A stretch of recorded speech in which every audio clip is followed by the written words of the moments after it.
Selamat datang kembali. Dalam kuliah ini Anda akan belajar tentang unit PFD. Dalam kuliah terakhir Anda telah melihat PFD sederhana dengan hanya 2 peralatan. Sekarang lihat PFD ini. Ini adalah unit proses PFD dengan berbagai peralatan dan banyak jalur proses dan utilitas. Izinkan saya menjelaskan kepada Anda fungsi PFD ini sehingga ketika Anda melakukan pelacakan garis atau line tracing lebih mudah bagi Anda untuk memahami fungsinya. Amin digunakan dalam pabrik pemrosesan untuk menghilangkan gas asam seperti H2S dan CO2 dari hidrokarbon. Ketika Anda melewati fresh amin yang juga dikenal sebagai lean amin dari kolom absorber, ia akan menyerap gas asam dan amin yang dikenal sebagai rich amin. Saat Anda memanaskan rich amin, itu akan melepaskan gas asam yang diserap dan menjadi lean lagi. Proses untuk mengubah rich amin menjadi lean amin dikenal sebagai stripping amin. PFD yang Anda lihat kurang lebih mewakili proses yang sama. Dimulai dengan rich amin yang berasal dari unit dan melewati penukar panas 10E, 101A dan atau 101B yang akan memanaskan amin. Ini adalah penukar panas jenis cell and tube. Rich amin berada di sisi tube, sedangkan liquid pemanas lean amin ada di sisi sel.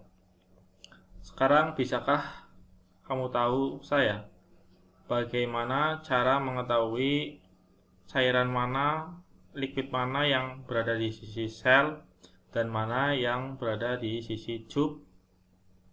Nah, garis yang putus-putus ini yang melambangkan simbol penukar panas akan menunjukkan fluida sisi tube, sedangkan fluida garis lainnya melewati sel. Lean amin dari penukar ini dikembalikan ke unit dengan aliran nomor 2. Di sini Anda dapat melihat garis yang meninggalkan unit. Mari kita kembali ke jalur masuk rich amin. Jika Anda melihat simbol valve, itu adalah simbol umum valve. Dari PFD Anda tidak bisa mengatakan jenis valve-nya. Sekarang lihat loop control ini. Ini adalah loop control standar yang akan Anda lihat di lapangan. Di sini Anda dapat melihat level control yang memberikan sinyal tentang level saat ini di kolom. Berdasarkan input flow controller, ini akan menyesuaikan valve ini dan mengurangi atau menambah rich amin yang masuk ke dalam kolom.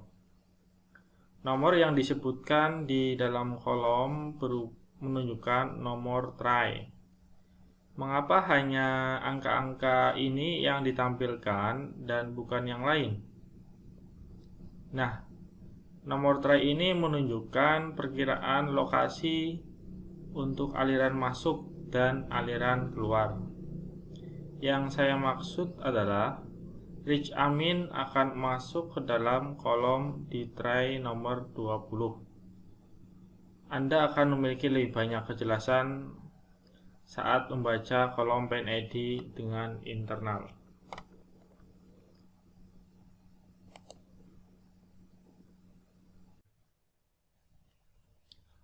Selamat datang. Sekarang lihat loop ini. Itu adalah loop pemanasan yang memanaskan amin yang tersedia di dalam kolom. Reach amin tersedia di kolom. Masuk ke penukar panas ini dan mendapatkan panas dan kembali ke kolom. Anda dapat melihat bahwa uap bertekanan rendah dipasok atau disuplai ke sisi tube untuk memanaskan amin. Satu hal yang harus Anda perhatikan bahwa semua utilitas seperti uap, air pendingin, udara yang diperlukan untuk proses utama ditampilkan sebagai titik supply seperti yang Anda lihat di sini. Ada gambar terpisah yang dikenal sebagai diagram alir utilitas yang akan menunjukkan semua pengaturan pipa dan valve untuk supply utilitas. Dalam proses PFD dan PNID, Anda hanya akan menemukan diamond atau wacik dengan nama layanan dan nomor gambar yang belum saya perlihatkan di sini. Kondisi supply uap ditampilkan di sini. Ini adalah simbol standar yang dikenal sebagai bendera informasi. Ini dapat berubah dari perusahaan ke perusahaan lainnya, tapi Anda akan menemukan artinya di lembar Legend. Di sini, angka di dalam lingkaran menunjukkan tekanan. Di atas itu adalah suhu, dan yang terakhir adalah laju alir. Pada PFD ini di bagian bawah Legend ini ditampilkan. Peralatan ini adalah desuperheater. Seperti namanya, ini digunakan untuk mengurangi suhu uap. Fungsi desuperheater dalam loop ini adalah untuk mengontrol suhu. Di sini Anda dapat melihat titik kontrol suhu hilir desuperheater yang memberikan sinyal ke valve yang mensuplai kondensat dari discharge pump kondensat. Saya akan menjelaskan tentang valve ini sebentar lagi. Mari kita geser ke depan melalui jalur uap. Uap pada suhu yang diperlukan masuk ke exchanger di mana perpindahan panas terjadi. Dan steam dingin masuk ke dalam pot steam kondensat. Fungsi vessel ini adalah untuk memisahkan steam dan kondensat. Steam dimasukkan kembali ke saluran steam dari atas, dan kondensat yang dikumpulkan yang bukan apa-apa. Hot water dipompa keluar dari vessel dan dikirim kembali ke unit steam generation melalui pompa. Di sini Anda dapat melihat properti kondensat yang meninggalkan sistem. Sekali lagi, angka-angka ini hanya untuk referensi dan tidak sesuai persyaratan proses. Jika Anda ingat, PFD terakhir saya telah menjelaskan fungsi loop control aliran untuk pompa. Loop control kedua adalah level loop control. Fungsi dari loop control ini adalah untuk mempertahankan level kondensat dalam pot. Jika level berkurang, itu akan mengurangi pembukaan valve yang akan meningkatkan resirkulasi melalui valve kontrol aliran. Dan jika level meningkat, itu akan membuka valve sampai penuh untuk memompa keluar kondensat dari vessel. Biarkan saya menyesuaikan display untuk menjelaskan FFC Anda. Ini adalah flow fraction ratio controller. Anda dapat melihat bahwa itu terhubung dengan flow loop control, dan flow loop control terhubung dengan loop control level. Fungsi FFC adalah untuk menjaga suhu reach amin di dalam kolom. Pertimbangkan situasi bahwa input reach amin meningkat dan exchanger 101A dan B tidak cukup untuk menaikkan suhu reach amin. Dalam situasi ini, FFC akan meningkatkan uap memasuki pertukaran 104A dan B. Ini akan meningkatkan perpindahan panas dari fluida yang kembali ke kolom, dan pada akhirnya suhu dari reach amin di dalam kolom itu. Inilah akhir dari sesi ini. Sesi berikutnya adalah kelanjutan dari PFD ini. Sampai jumpa.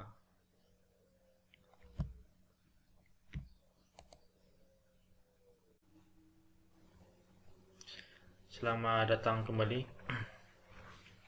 Sekarang satu-satunya yang tersisa di PFD ini adalah bagian overhead. Biarkan saya menyesuaikan display. Overhead stream nomor 3 keluar dari kolom stripper dan memasuki air fan cooler 102A hingga D. Ini adalah simbol air cooler. Sepertinya ini di lapangan. Air cooler ini terhubung dengan temperatur controller. Aliran nomor 4 yang relatif dingin meninggalkan air cooler dan memasuki water cooled cell and tube heat exchanger. Di sini Anda dapat melihat kondisi supply cooling water dan cooling water yang kembali setelah perpindahan panas dari aliran overhead amin. Kondisi supply dan return air diberikan dalam flag utilitas. Perhatikan bahwa cooling water melewati sisi tube dan amin melewati sisi cell. Aliran nomor 5 yang didinginkan ini memasuki vessel akumulator overhead nomor 101. Fungsi vessel akumulator adalah untuk memisahkan uap dan kondensat. Anda dapat melihat dua jalur keluar dari vessel. Salah satunya adalah di bagian atas untuk uap yang tidak dapat direcovery, yang akan menuju ke header gas asam atau flare gas asam. Huruf NNF menunjukkan tidak akan ada aliran selama operasi normal. Bentuk lengkap NNF adalah normally no flow. Di sini Anda dapat melihat bahwa valve ini terhubung dengan pressure control. Jika tekanan di dalam vessel melebihi tekanan yang diset, flare valve akan terbuka dan melepaskan tekanan di acid flare line. Selainnya adalah garis yang keluar dari bagian bawah vessel yang digunakan untuk mentransfer lin amin ke tangki dengan bantuan pompa nomor 102A dan S. Biarkan saya perkecil sehingga Anda dapat melihat semua line ini. Inilah line ke header gas asam, dan yang ini adalah lin amin yang akan dimasukkan ke tangki. Sekarang mari kita kembali ke garis bawah. Di sini Anda dapat melihat bahwa beberapa bagian lin amin kembali ke kolom. Ini untuk mengurangi reflux yang tidak lain adalah untuk meminimalkan uap yang keluar dari overhead. Seluruh fungsi ini dikendalikan oleh loop control level dan loop control aliran yang ditunjukkan di sini. Dengan ini pelacakan garis selesai. Mari kita lihat detail peralatannya. Seperti yang dikatakan sebelumnya, untuk ID peralatan statis, informasi panjang dan volume disediakan. Kelompok ini dari vessel dan kelompok kedua adalah penukar panas. Untuk penukar panas, actual duty yang harus dilakukan masing-masing penukar dan surface area diberikan. Duty tidak lain adalah jumlah pertukaran panas antara fluida panas dan dingin. Berikutnya adalah kolom stripper kami. Di sini makna T garing T adalah garis singgung atau tangan line. Kepanjangan tangan line peralatan maksud saya. Pada slide ini Anda bisa melihat tangan line apa. Tidak termasuk ketinggian disk and skirt. Sebenarnya tangan line Anda adalah bagian dari disk and strike portion. Jadi itu adalah total panjang sel peralatan plus beberapa portion disk end. Untuk pompa Anda bisa melihat kepala dan kapasitas yang diberikan. A garing S berarti ada 2 pompa di lapangan dengan satu berfungsi dan yang lainnya cadangan. Demikian pula A garing B garing S berarti ada 1 pompa ekstra terhadap 2 pompa yang bekerja. Peralatan terakhir adalah steam desuperheater yang saya tunjukkan di PFD. Sekarang apa yang belum saya jelaskan adalah penandaan filosofi peralatan. Sekarang lihat slide ini untuk penamaan peralatan.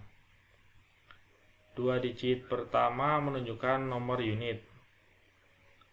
Alfabet V, C, E, dan lain-lain akan menunjukkan jenis peralatan. Di sini di bagian kecil Anda dapat melihat singkatan yang biasa digunakan untuk peralatan yang ditandai. 3 digit terakhir menunjukkan 2 hal. Huruf pertama menyatakan nomor area dan 2 digit terakhir menunjukkan nomor seri peralatan itu. Dalam hal ini kolom ini dipasang di unit 10 area 100 dan ini adalah kolom pertama dari unit 10. Harap perhatikan filosofi penamaan ini akan berubah dari satu company ke company yang lain. Oke, Anda telah mencapai satu tonggak lagi menuju sasaran, yaitu cara membaca PNID. Sekarang Anda siap untuk berurusan dengan PFD apapun yang akan Anda temui di tempat kerja nanti. Di sesi selanjutnya Anda akan belajar membaca PNID. Sampai jumpa.